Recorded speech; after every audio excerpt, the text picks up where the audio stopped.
And today you are in for a special treat. We have an amazing guest, Diane Lang. We're talking about how to uncover your soul's purpose in the Akashic Records. If you've been wondering, what are these Akashic Records? What do they have to tell me about my purpose?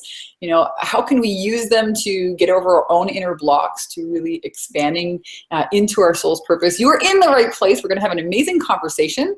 And before we get started, and before I introduce you to Diane from wisdomoftheakashics.com, she's an amazing spiritual, intuitive healer. She reads the Akashic Records. She's got a ton of things for us to learn here today. And I'm really interested because it's not an area I'm super familiar with. I want to make sure that before we dive in, hey, Michelle and Carolyn, please type in the chat box. Let me know that all this amazing technology is working. Let's start with that. I know there are a ton of people here joining us. Some of us are here live in the Hangout. A lot of you guys are on Facebook, not Facebook, I mean YouTube Live. So that is awesome. And you're joining us here today with our guest, Diane Lang. She's going to share with you, how to answer with certainty the question, what did I come here for? Like, what did I come here to this earth plane existence for? And what your soul is really here to do in this physical experience, how to clean and clear your old agreements and vows that are holding you back from your soul's purpose. We're going to talk about, she's going to share with you 3 keys to unleash your inner goddess and step into full vibrational alignment with the energies of love and abundance. Who doesn't want more of that, right? So today we're talking about how to uncover your soul's purpose and get crystal clear on what's keeping you back from living your best life. And I'm really, really excited to introduce you to the amazing Diane Lang. Welcome, Diane. Hello, Vanessa. Thank you very much. Hello, everybody. I really want to just take one quick second and thank Vanessa for this experience, this opportunity today. You've been such a shining light in my experience since I met you and went into your coaching program last year. And I can absolutely, without question, I'd say I attribute this moment to that moment. So thank you very much for that. It was an amazing decision for me to make, to step up and go to work with you. I'm going to just give everybody a really quick snapshot of myself in regards to, why I'm here doing what I'm doing today and how the Akashic Records came into my life. Really, it started out for me, and I was just chatting with Vanessa before, is I started out on my journey at a very, very young age. And when you're at 20 and you're realizing like there's just more to what this experience is, my religion didn't support my beliefs. So I went on a journey of, defining my own version of God, what my soul was here to experience. I always believed that we had more than one lifetime, which didn't fit into like I said, the religious and family structure and stuff like that. But I just thought there's no way we get one kick at the cat. Like it just never fit in my brain. So I always went journeying. And then I did a lot of different things. I studied Reiki and quantum healing and geotran and all sorts of different things, always in self-development programs, self-awareness programs, diving into the law of attraction and all of that. And that was really formulating my beliefs. I was really working through that. It was getting into my 30s and my 40s. And then I had a big wake-up call. And my wake-up call came actually through the experience of being diagnosed with breast cancer. So that's another story. We won't get deep dived into that today. But really what happened then was I thought, wow, this is happening to me. First of all, one of the things I realized, and this is something I teach very deeply in the programs that I do and when I work with clients, is it really started here in the mindset. Because I decided, I was literally walking across the parking lot to my car after this, and I was like, I get one muscle that I get to complete control over, and it's my mind, and I'm going to use it, and I'm going to survive this, and I'm going to come out of it, and I'm going to have experiences that change my life. And I really step into what it is. I figured if I'm going to survive this, I really want to stay on path with why I came here. I felt that was the message God was giving to me. So I went through that, and then I did really well through it, and then I was diagnosed again, and I was like, whoa, what didn't I get? Like, wow. And I remember that I wasn't allowed to stay in a counseling program because they said that I couldn't talk about my cancer in the context that I'd attracted it. And it was like, I was like, so if I stay a victim, I can stay here and you'll pay for it, because in Canada it was covered in our Canadian healthcare system. And they're like, well, we don't really like that you put it that way, but yes. So I was like, well, then you guys aren't going to support this journey in the way I want to look at it. So again, exercising that muscle. Then in the second time, that's when the Akashic Records came to me. And I was like, it's like how something happens, you'll hear something, and then in 2 days, you'll hear it 3-4 times, and it's like, the Akashic Records, what are the Akashic Records? And it was like, it's the place where your soul story is held. And it was like being given a Christmas present, because I remember thinking, I knew it. I absolutely knew there was a place, that there was going to be a story about me and my soul and my other incarnations, because these were beliefs that I already held at a very, very deep level. So I went searching for the Akashic Records. So I studied how to read them. I studied soul alignment. I'm certified in the soul realignment certification. And then I took the advanced levels. And in actuality, the Akashic Records they're such a valuable, veritable fountain of information that's soul specific. So when we dive into them, you get really definitive information about your soul. You learn about what your gifts are, what theme did you come here to experience in this lifetime, what your blocks and restrictions are. And blocks and restrictions are the things that are keeping us from it, like Vanessa said. Am I hanging on to some sort of unrighteous contract, something along that line? What is that all about? So when I started to do that, that's when I realized that that's a lot of what my wake-up calls were about, because I was really going to just go back to work as a secretary. I was an executive secretary. I'd finally got the best job I'd ever gotten, all the way to the president. I had the best paycheck I'd ever gotten in my life. Benefits, downtown parking spot in Calgary, all those things that I'd shot for 30 years. And then I started in March, and in June, my boss came to me and he said, you don't even look like the same person I hired. I had started to get sick again. I was driving 13 hours, not driving, but back and forth. It took me 13 hours of my day, close back and forth travel, concluding lunch hour, to get an 8-hour paycheck. So I was going down. I was burning out really badly after my second cancer. And I just thought, that's it. I cannot do this anymore. I walked away from my job, very proud that I got it, very sad that I was walking away from it. And that's when I realized, no, I'm not fulfilling the purpose that I came here for. Can anyone else here relate? Like, type in the chat box if you're like doing something, you're like, wait a minute, this is really not my purpose. Let us know. I would imagine that it's going to show up for a lot of people, because certainly people that reach out to me and come to me and that I work with, coach, and read their records, it's actually it's that running theme, Vanessa. It's almost always there. I'm doing this, but it doesn't feel purposeful to the degree that I feel like my soul is inspired in it. I'm soul inspired in what I do. And that's actually what I work with people. That's the greatest joy I get out of working with the clients, is because we really get down to the guts of what soul inspired thing do you want to do while you're here. And so that's just kind of the overview, why I got to where I got. And then I realized I got to step on path. I have to be in the spiritual realm. I have to be teaching. I've always been intuitive. I realize I'm a spiritual psychic, and people say, what is a spiritual psychic? And it's like, I really hold spiritual messages for people. There's very different ways to tap into our psychic, which we all have. It's really just really heightened intuition, and then a conduit for people's messages is really what I get. But I find that I focus on people's spiritual messages. It's what I get. So I don't do a lot of stuff in the realms of, am I going to meet a man and what's he going to look like? My question would be, well, I don't know. Are you open to reading him? Is your heart ready to receive him? What would you like him to be? So I get them. What is the essence of the man that you want to receive? And where are you at in your heart to receive him? So I read in a very different manner than a lot of people that would say, come to a psychic. So, and I was very gifted in it. And I've talked to Vanessa about this, is, when I was stepping into this path, and I was like, oh my God, I'm going to call myself a psychic or an intuitive. I literally could almost just like, it was a very nerve-wracking thing to start to let come out of my mouth very naturally. To own it. Yeah, to own it. And that's one of the things that, you know, I had gotten to a certain point before I met you, but, you know, it's like taking it and just grounding it when you actually step into the work. No, this is what I'm doing. I'm not going to get sidetracked by my job. I'm not, you know, it's not to say you go quit it by any means, but you say, what is it? You know, we look at the records and we say, what is it that you really came here to do? What is it you want to do? How do you want to be soul expressed? And then how to move from that job to that soul expression.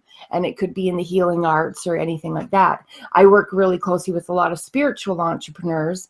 And in Vanessa's group, we talk about this a lot because spiritual entrepreneurship is very different. I always talk to people, you know how we don't get to go home with a haircut?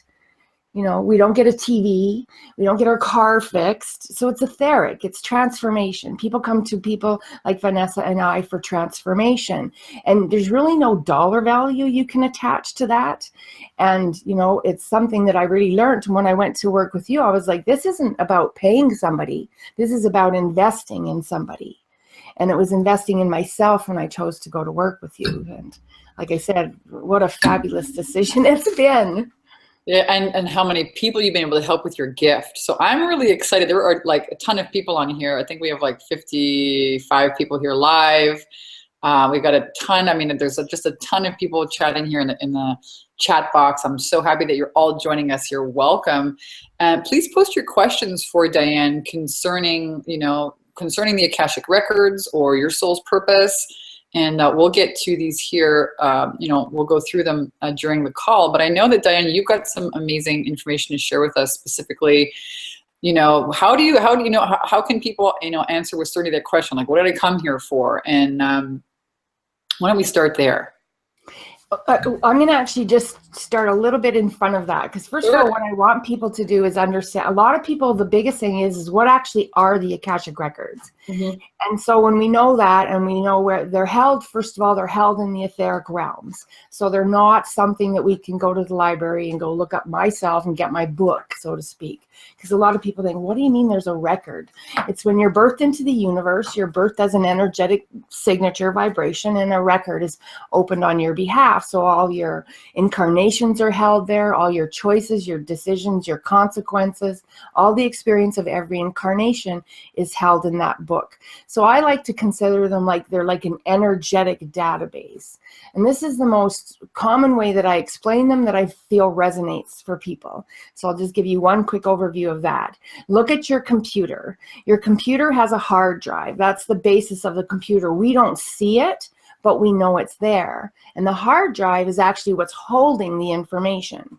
It's running the programs and it's holding the programs. It's where you get to open a file, save a file, delete a file, or change a file. And that's exactly what we do in Akashic Records and Soul Realignment. We go in there, it's like it's a database. You've created an experience, for example, your incarnation is a file, so it's a book within the books kind of thing, and it's going to tell us stuff. We get to go in there and we can actually clear stuff inside of that. So it's very much like the computer. I really like this part of this discussion that I want to have, but I don't want that part there anymore. I don't want to hold on to that contract. I'm not willing to, I'm going to rescind this vow.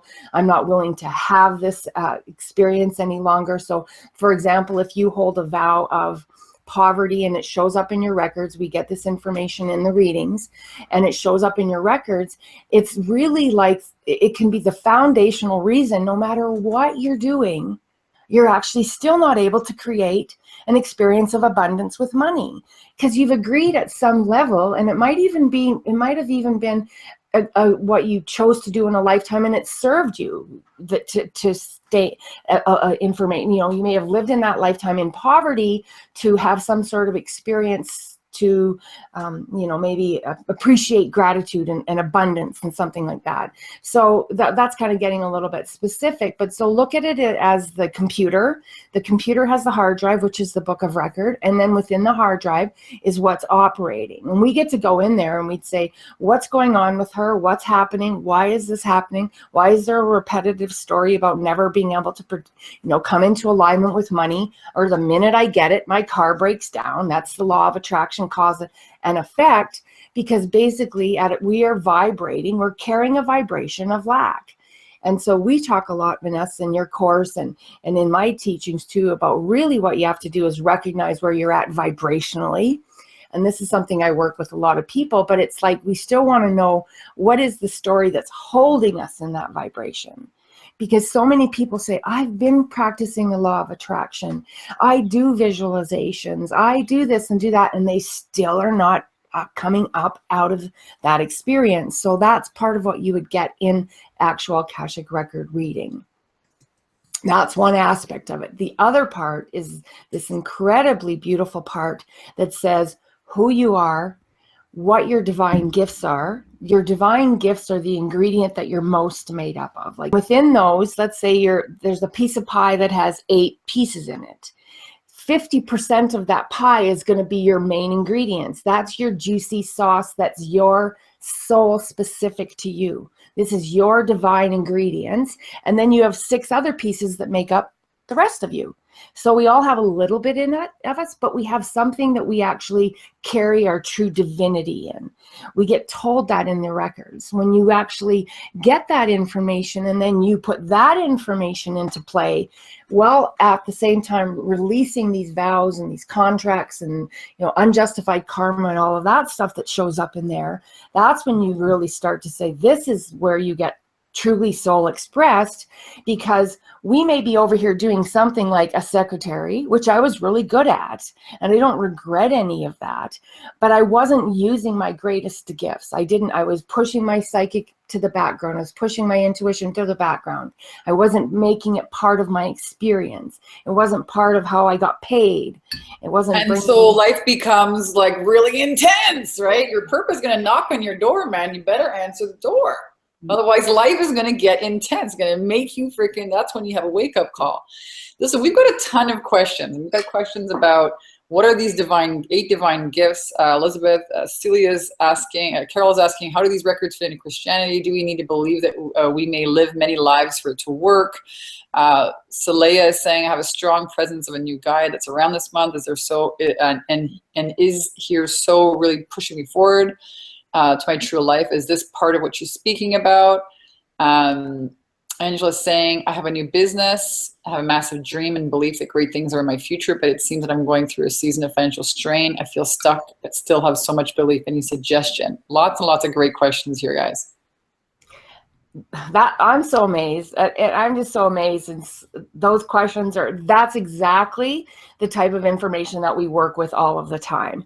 To get specific about what the divine gifts are and stuff like that's a conversation for an actual session, or I actually do offer sessions where I do discovery sessions so we can have a discussion about the Akashic records and then determine if they're a good fit for you, and then go into working together. So I'm not going to get too specific about the divine gifts and stuff like that, but that's the information that you have. The records will hold that information for you.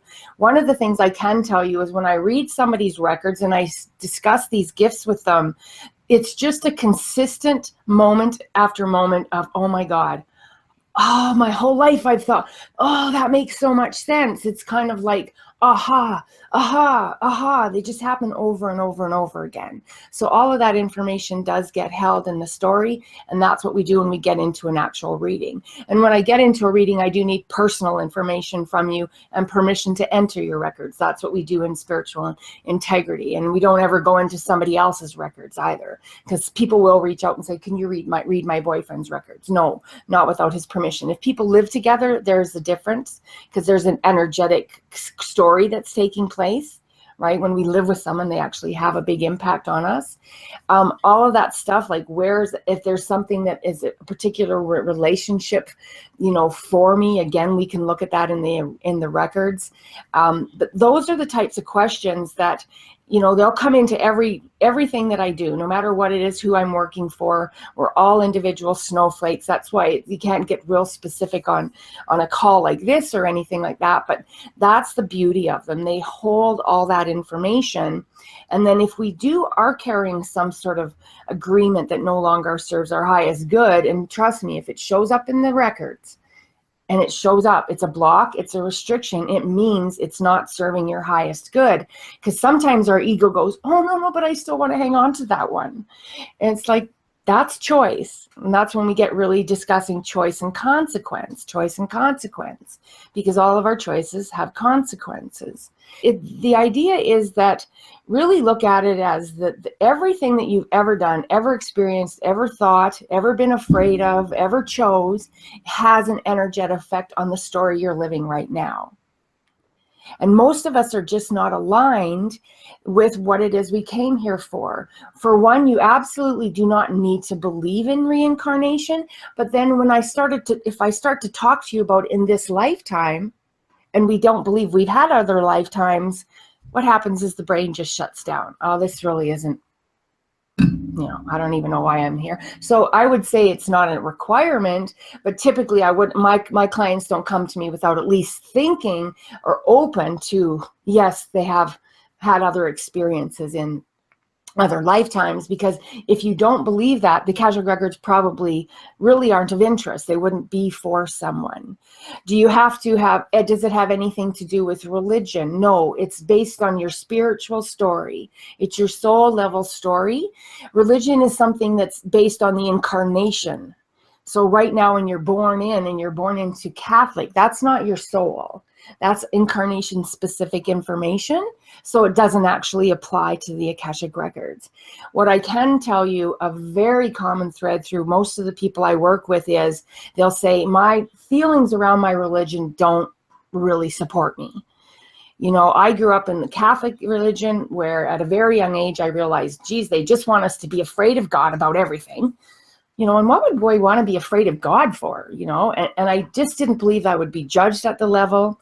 It was sinner, it was all about that. It was all about, doing everything wrong. And I came from a family that had a divorce very early in life. And back then it was not common. It wasn't very seen. It was really looked at, like in the church, it was like, no, you don't do that. And I saw my mother, this is actually what shaped my belief, was I saw my mother, who had been a massive person in the church. Our family literally practically built the church, like physically built the church, my dad and some other businessmen. And so when my mom divorced, she basically wasn't allowed communion anymore. She had to go to the back of the church, more or less. And I just remember thinking, there is no way my God would do that to my mom. No way, no way, no way, no way. Not when she needed him. So I decided, I was probably 13 or 14 years old. I decided, no, I get to pick my God. I'm going to pick one that supports my belief. I'm going to pick one that loves me no matter what, that's going to love my mom no matter what, that will always be there for us. And that set me on that path. That's why I said I was a very young age. I started looking for spiritual information. And that's when there was a bookshelf, like literally. You go to the store and there's a shelf. There was a few like old teachings, Edgar Cayce or different people like that, Neville Goddard, some of the ones that we talk about. But there wasn't really much there yet compared to, now there's bookstores. Look at the internet. Look at all of us that are searching to, align with who we really are, our soul, our light, and all of that stuff. This is a really interesting conversation, and I'm so happy that you're here sharing all this wisdom and juju with us, Diane. So I'll keep a run-on eye here on some of the questions. I don't want to distract you from where you're going. You shared about the Akashic Records, that they are these etherical, kind of a hard drive for your soul, and what's really inside your soul story, that you can change them.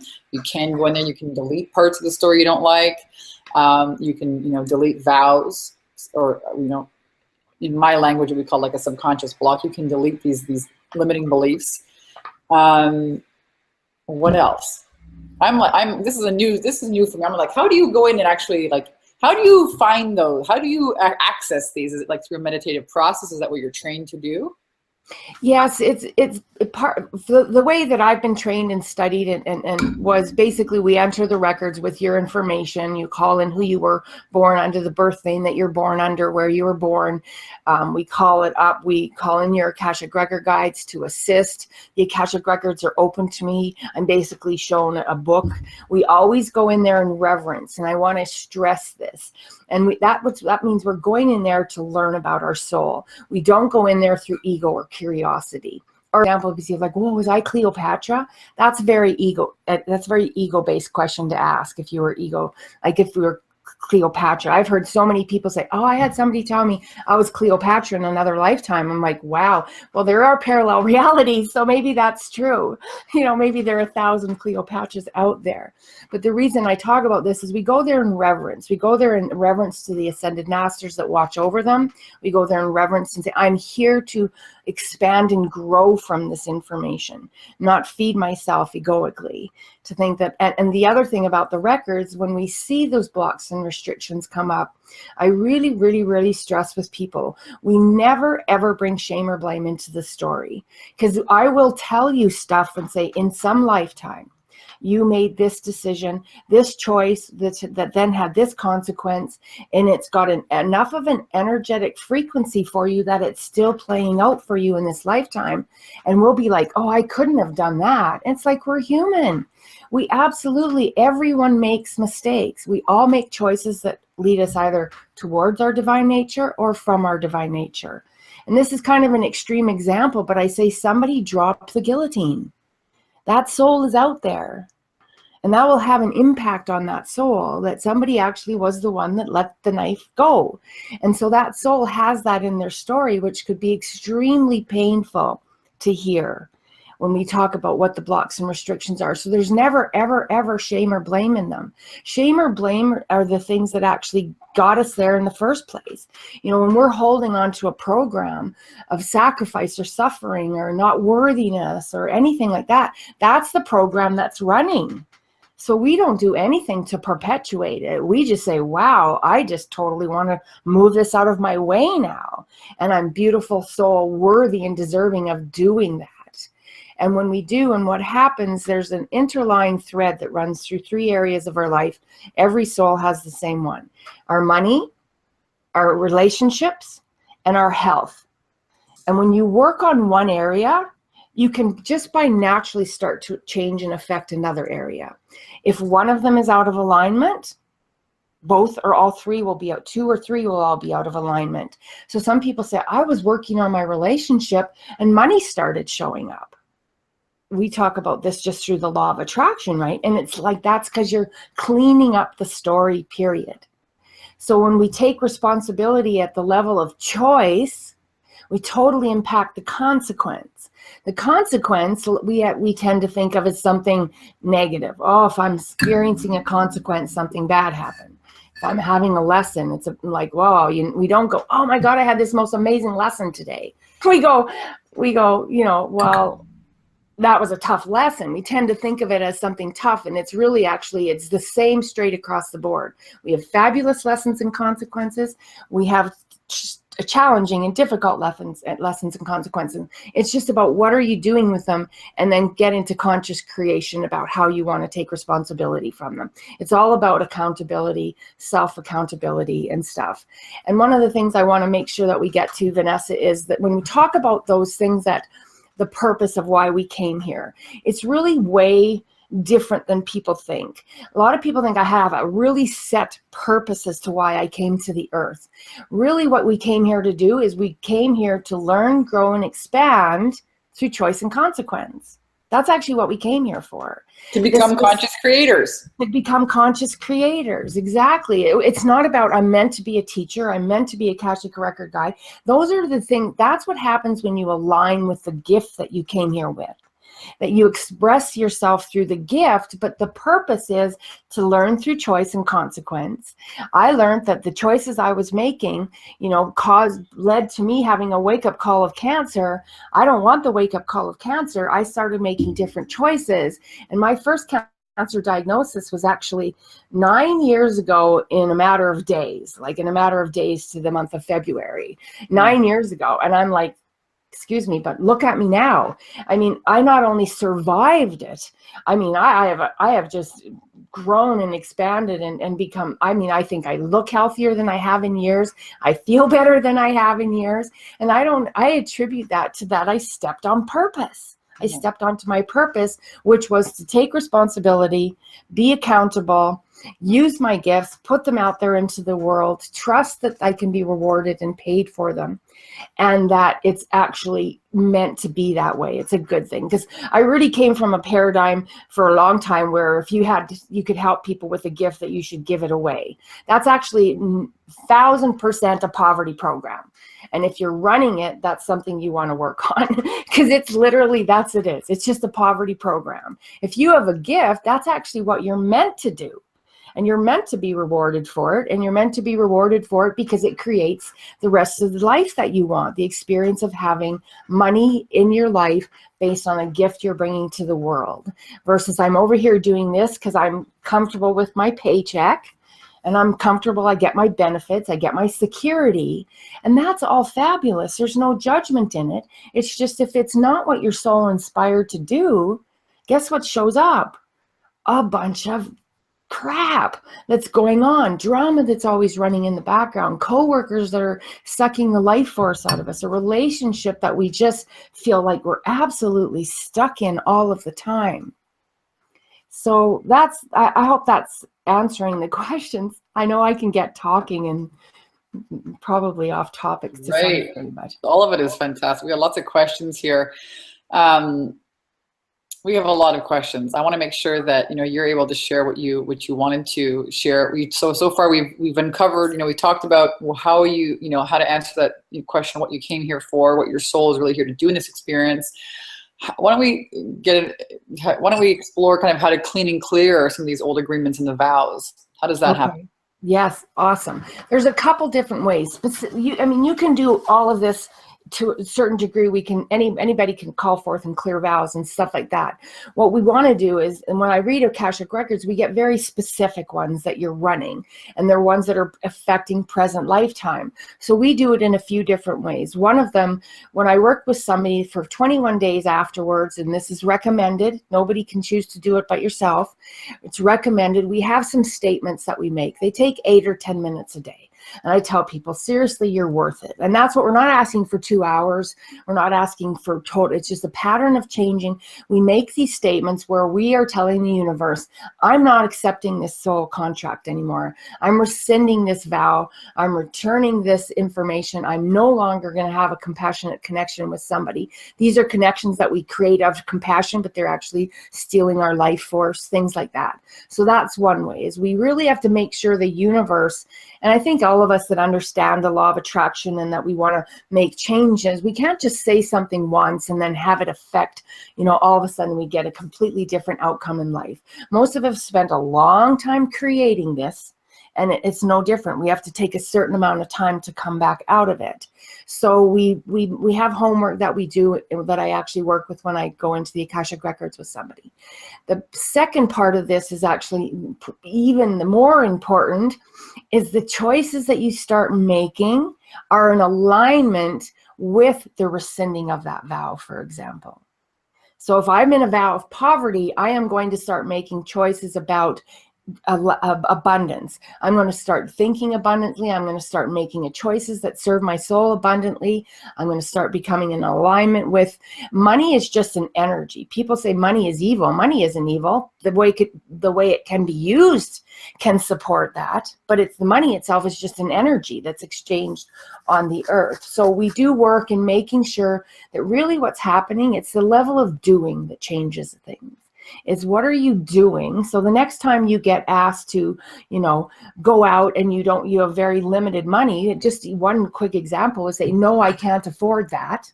That sentence will perpetuate your law of attraction of not being able to afford. Whereas when we just even shift our language and say, I really appreciate the invitation, but I won't be able to attend that with you. You then didn't tell the universe that you can't afford it. You just simply say, I appreciate the invitation, but it doesn't work for me that day.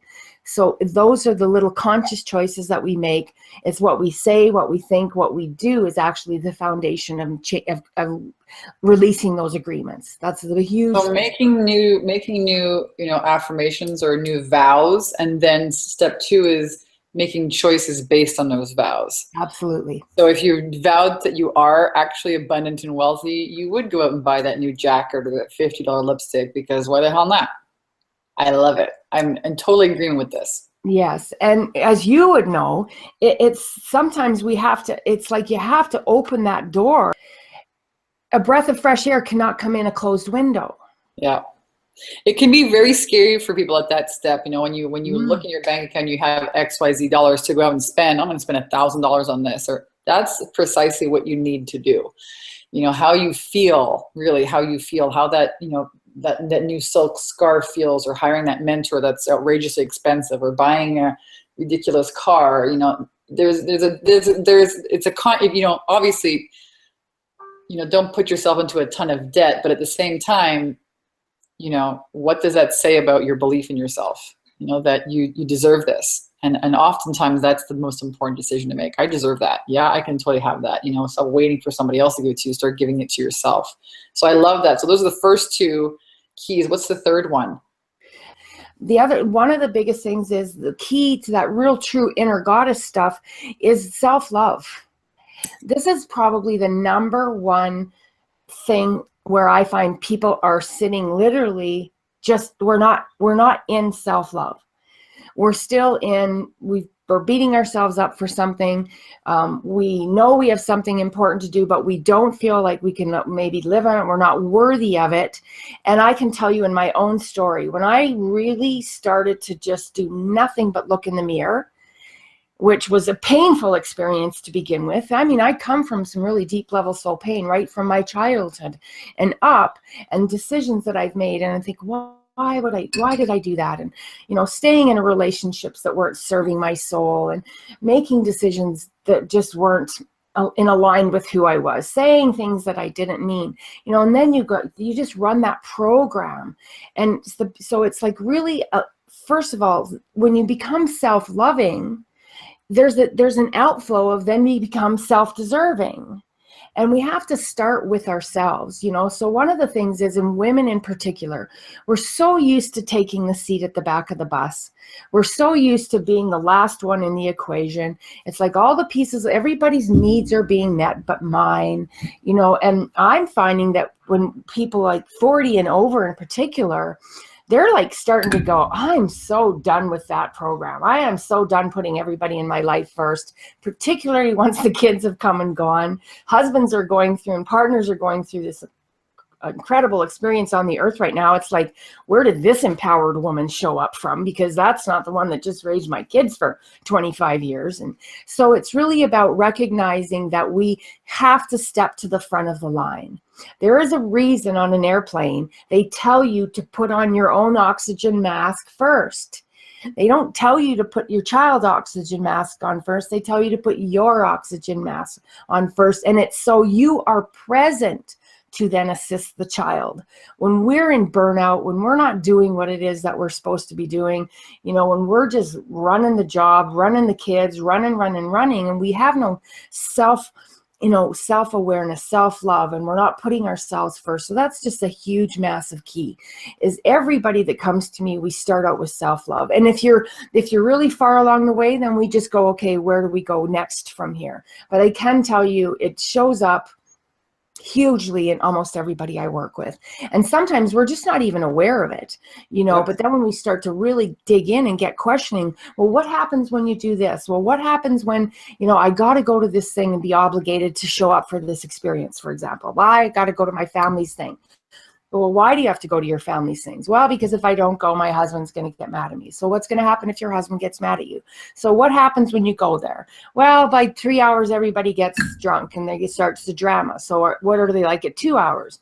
Well, they're not too bad yet. What are they like at 1 hour? 1 hour is everybody great. So go for an hour. I can do that? Yeah, you can. You can choose it. And then you choose to stay out of that, the rest of that experience. And then that has an outcome. Then you leave. You didn't fight with anybody. You're not pissed off at your mother-in-law. All of that different stuff. But we got to get to the program that's thinking, I'm running a program of obligation. Why do you feel obligated to go to something that sucks the life force out of you? Yeah, I would agree. A lot of people have that, needing others' approval. So the vow of obligation is how that is termed. Yeah, So make new affirmations, rescinding the vows, choices in alignment with the vows, and a lot of self-love to continue making the right choices. lots People and are, lots. people are loving this conversation, Diane. There's a bunch of questions. Before we get to them, I know that you have an offer for everyone. Why don't you talk to us a little bit about that, and I can put the link in the chat box. Well, I do free discovery sessions. So what that is, I call them free soul discovery sessions. They are meant for you and I to meet. We sit down, we spend about an hour on the phone. We talk about where you're at, how the Akashic Records will assist you, what program I offer, and then if we're a fit for each other. Because it's not for everybody. And I really like to make sure that when I work with somebody, that we're in alignment with each other. The teacher and the student really have to blend for me to learn from. And I can attribute to this when I met Vanessa. I was looking at several different programs, and I ended up on one of these discovery sessions with Vanessa.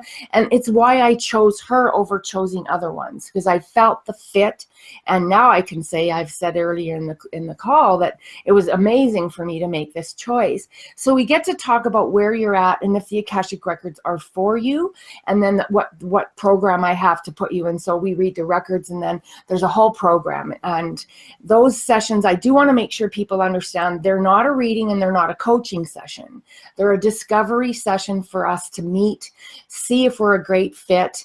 I'm also want to make sure that everybody's experience is from abundance. And so I get to be part of that too. So it's really a way for me to meet you and also for you to meet me. But I feel like really it's about that. That win-win situation. That's what we're looking for. And then you book that with me, and it'll take an hour out of my calendar. I allow for so many of them a week, etc. And yeah, that's how you get it. Just go right on there. There is a questionnaire that you have to answer. It's about, I don't know, 10, 11, 12 basic questions, just where you're at, this and that. Well, listen, this is an incredibly interesting conversation, and obviously highly, a conversation that everyone wants to know. What the heck is my soul here to do in this world? And how can I, eliminate all of the excuses, all of the, self-doubt, all of the poverty, the vows to please other people, all the crap that's holding me back from really having this expansion.